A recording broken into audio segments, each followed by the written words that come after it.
When Donald Trump and Vladimir Putin finally met in Alaska, the world stopped to watch. Everyone expected a breakthrough, a deal, or at least a sign of peace. But what actually happened behind those closed doors was far more surprising. Stay with me till the end, because the truth of this meeting will shock you, and it could change the future of the world. Chapter 1. The Red Carpet in Alaska, a meeting the world couldn't ignore. The summer sun was shining over Anchorage, Alaska, when the world's eyes turned to a U.S. military base called Joint Base Elmendorf-Richardson. On this day, something historic was about to happen. Two of the most powerful men on Earth, Donald Trump, the President of the United States, and Vladimir Putin, the President of Russia, were meeting face to face. It was the first time since the war in Ukraine began that the two leaders would sit down together. The air was filled with tension. Would they end the war? Would they make peace? Or would it be just another performance for the cameras? Trump made sure the world noticed the welcome. Putin's arrival was not quiet or ordinary.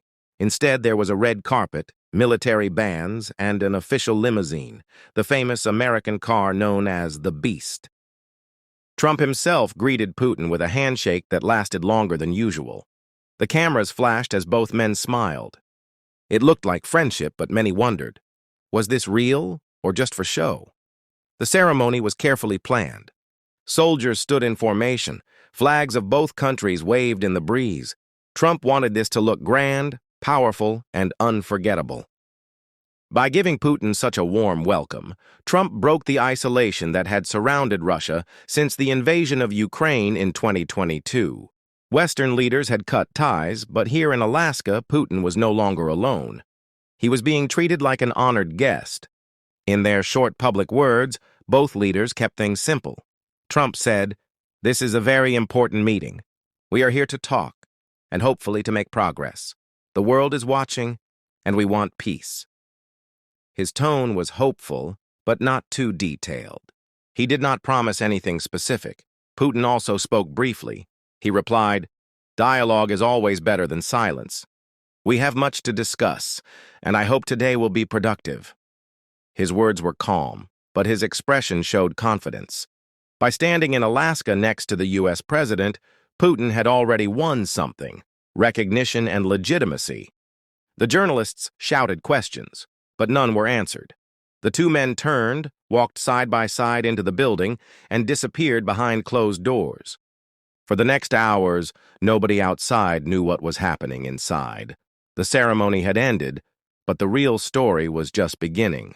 The world was waiting. Ukraine was waiting. Every leader in Europe was waiting. The red carpet was only the beginning of a meeting that could shape history. Chapter 2. Behind closed doors, Trump and Putin face to face. Once the doors closed in Anchorage, the ceremony ended, and the real conversation began. The two presidents sat across from each other at a long table. No cameras, no reporters, just a small group of advisors and interpreters. The atmosphere was heavy. Both leaders knew the world was waiting for their words. Trump started first. He leaned forward and said, "President Putin, the war in Ukraine has gone on too long. Too many lives have been lost. We need to talk about how to stop it." His voice was serious but also firm. He wanted to appear as the leader who could bring peace. Putin listened quietly, his hands folded. When he spoke, his tone was calm but strong. "Mr. President, Russia has always wanted peace, but peace must respect our security. Ukraine cannot join NATO. Ukraine must reduce its weapons, and the territories that are now part of Russia must remain part of Russia." His words were clear. He was not ready to give up anything Russia had taken.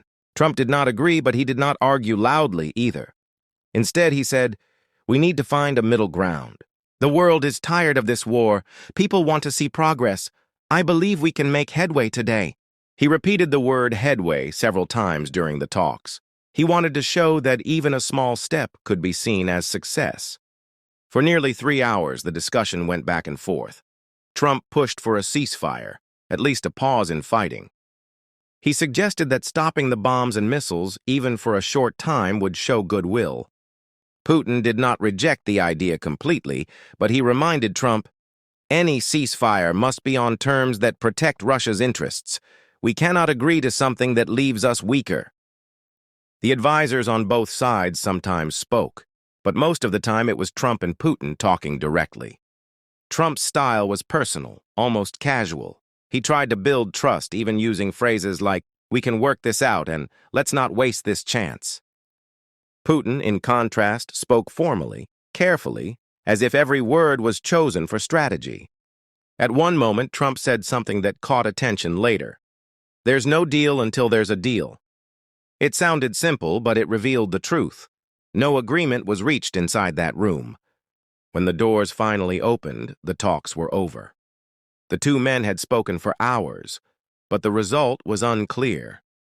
There were no signatures, no agreements, no promises, only vague words, progress, dialogue, hope. The stage was set for confusion. Did they move closer to peace, or were they only acting for the cameras? The answer would come soon, and it would disappoint many. Chapter 3. The Ukraine Question: Demands, Promises, and Silence. The most intense part of the Alaska meeting began when the topic of Ukraine was placed on the table. Everyone knew this was the moment the world had been waiting for. Trump leaned forward, his tone direct but calm. He told Putin that the war had gone on too long and that people across the globe wanted peace. Trump said, "This war is draining resources, killing innocent lives, and breaking the world economy. You need to stop it. If I return to the White House, I will push for peace quickly." Putin listened carefully, his expression unreadable. Then he replied in a firm but measured voice. He explained that Russia could not simply pull back without certain guarantees. "We have security concerns," Putin said. "NATO has been moving closer and closer to our borders. Ukraine is not just about politics. It is about Russia's survival. If the West truly wants peace, they must stop threatening us." His words were heavy, suggesting that Russia wanted recognition and respect before considering any compromise. Trump countered by saying that while he understood Russia's concerns, the reality was that the invasion had created global instability. He stressed that if Russia continued, more sanctions and isolation would follow. "The world is tired of this war," Trump said. "If you agree to serious talks, you could save your economy, and you could even rebuild Russia's image." He added that he believed he could bring Ukraine to the table if Putin showed signs of real compromise. For a brief moment, there was silence. Putin looked directly at Trump and asked, "And what about Ukraine itself? Will they be ready to negotiate, or will the West continue to control them?" Trump did not answer directly, but promised he could create the conditions for Ukraine to join peace talks if Russia agreed to slow down its military campaign. This exchange showed how difficult the issue was. Trump was trying to present himself as a deal-maker who could end the war, while Putin was unwilling to look weak or accept defeat. The room felt tense, as though history was being written word by word. Yet despite the strong words, no final agreement was reached. Instead, both leaders left the Ukraine question open, a problem too big for a single night, but too dangerous to ignore. Chapter 4. A Deal Without a Deal. As the hours passed in Anchorage, it became clear that the Trump-Putin meeting would not end with a signed paper or a grand announcement. Still, both sides were determined to leave the table with something they could call a victory. Trump wanted to show the world that he alone could speak to Putin directly, without fear, and still command respect. Putin wanted to appear strong, unwilling to bow to pressure, yet open enough to keep doors of diplomacy slightly open. The result was something unusual, a meeting that felt like a deal but ended without one. Trump's team privately admitted that they had hoped for a symbolic pledge, maybe even a timeline for future peace talks. But Putin resisted such commitments. Instead, he suggested that Russia was open to discussions under the right conditions. He carefully avoided words like ceasefire or withdrawal. For Putin, the image of strength mattered more than soft promises. Trump, however, used this to his advantage. He told the press later that night that the talks had been tough, honest, and very productive, even though no real agreement had been reached. Behind closed doors, Trump stressed one key point. If he won the 2024 election, things would be different. He hinted at lifting certain sanctions if Russia cooperated, and he suggested that he could push Ukraine harder than Biden ever would. This message was clear. Putin should wait and see what happens in November before making his final choices. For Trump, it was a way of turning the negotiation into a political card. For Putin, it was a reminder that time might be on his side. The world reacted with mixed feelings. Some commentators praised Trump for daring to sit face-to-face with Putin during such a tense moment. Others accused him of giving Russia free publicity without extracting anything concrete. Ukrainian leaders were especially cautious, warning that no one should make promises about their future without them at the table. The phrase, "a deal without a deal," spread quickly in international media, perfectly describing the strange outcome, a meeting full of drama but empty of guarantees. Still, one fact could not be denied. Trump had managed to grab global attention again. Even without a signed agreement, he left Alaska with the image of a man who could talk to Moscow when others struggled. For Putin, the night proved useful as well. He showed his people that Russia was not isolated, that even America's most famous leader was willing to sit with him. In the end, both men got what they wanted, even if the world was left waiting for more. Chapter 5. Winners, Losers, and the Future. Who walked away stronger? When the Alaska meeting finally ended, the world was left with one big question. Who really won?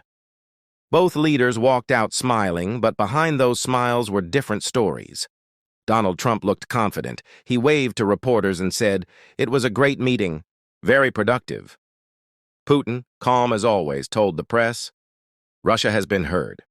We will see what comes next." But words can sometimes hide the truth. For Donald Trump, the meeting was a stage.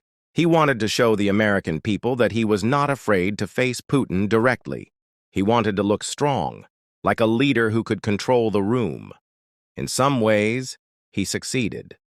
He repeated again and again, "We want peace, but we will not be weak." Many of his supporters saw this as proof that Trump was ready to defend American power. But critics said he gave Putin too much attention without getting clear promises back. For Vladimir Putin, the meeting was different. His goal was simple, to make Russia look equal to America again.